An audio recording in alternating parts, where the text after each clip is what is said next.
distributor rotor.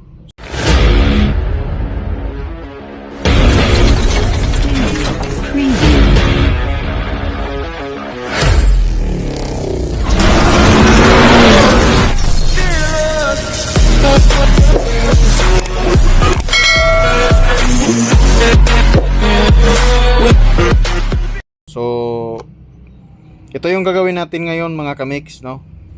Magpapalit ako ng distributor rotor. Papalitan ko yung nandito sa loob. Ayan. Yung nandito sa loob papalitan ko kasi makikita nyo naman kung bakit papalitan ko siya. So ito, kararating lang nito. Ito yung ipalit ko dito sa loob. So madali lang naman ito baklasin. Ayan.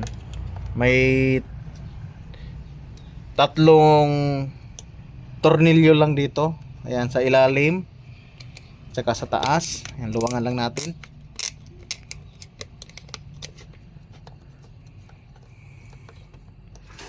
Tapos dito sa kabila. Ayan, medyo mahirap to dito banda mga kamix. Sana hindi ko makita. Ito na yung tornilyo niya mga kamix, oh. So bali natanggal ko na yung tornilyo dito, isa, dalawa, tatlo. Ayan, dito sa likod yung isa. Tapos ngayon, bubunutin lang natin ito. Ayun. So ayan na, ito na yung distributor cap. Kaya tinanggal ko pala yung ito, yung sa box ng filter mga kamix, kasi hindi mo ito matanggal kapag hindi mo tinanggal, no? Kailangan mo munang tanggalin ito para matanggal natin ito. So ito yung laman ng distributor mga kamix. So ito yung rotor nya. So tatanggalin ko. Ayan, ito yung rotor. Ayan, oh. Kung makita nyo, nakabalot na to ng electric tape kasi durog-durog na to mga kamix. Ayan. So talagang nadurog ito. Ang ginawa ko lang, nilagyan ko siya ng pangdikit. Nilagyan ko na may tiban, tapos nilagyan ko ng electric tape. Ayan, tsaka binalik ko dyan pang temporary.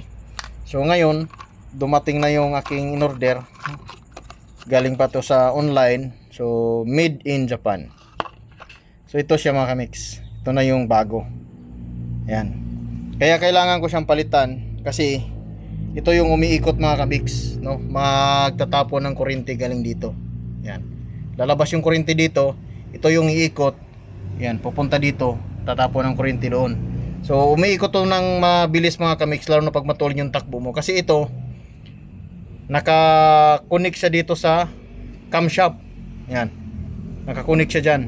Kaya kailangan mapalitan to para hindi matuluyan madurog. Lalo na pag mabilis yung takbo mo. Pupuwersa yung ikot niya, bibilis. Kaya kailangan ko siyang palitan para hindi ma-disgrasya yung loob ng distributor. So ito, pag ganito yung ano niya mga kamix, ayan, tingnan nyo, may kanal siya dito. So ito yung itapat natin doon. So bali ganito yung paglagay niya. Yun. So ayan na mga kamix, naikabit na natin yung bago. So ito yung bago. Ang init-init pa mga kamix kasi kararating ko lang galing sa biyahe. So kita nyo naman yung kamay ko, pawis na pawis na. At ngayon ibalik na natin to. So ganyan lang. Yan. So madali lang siyang i-DIY. So mahilig naman kasi naman ako mag-DIY. So ganun lang. Yan, balik na natin tong tornilyo nya. So sana may natutunan kayo sa aking vlog ngayon mga kamix, no? Kung paano magpalit ng distributor rotor. Ayan, no? Delikado kasi ito pag nadurog to mga kamix kasi umiikot yun ito sa loob. Once na matuluyan to, baka madamay pa yung ibang mga pyesa dyan sa loob. Kaya kailangan ko na siyang mapalitan. Okay. So ilagay ko lang tong mga tornilyo kasi walang maghahawak sa cellphone ko. At paanda rin natin pagka nailagay ko na to. Okay. Ayan na mga kamix, oh. Natapos ko na ibalik yung takip ng distributor. Pati tong box ng takip ng box ng air cleaner. So paanda rin na natin.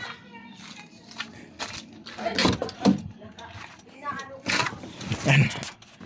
Start na natin.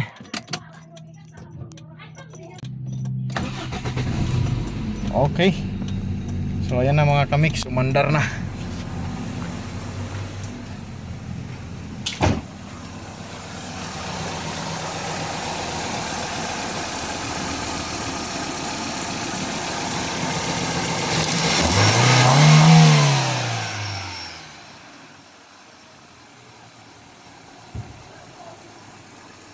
Okay na mga kamix.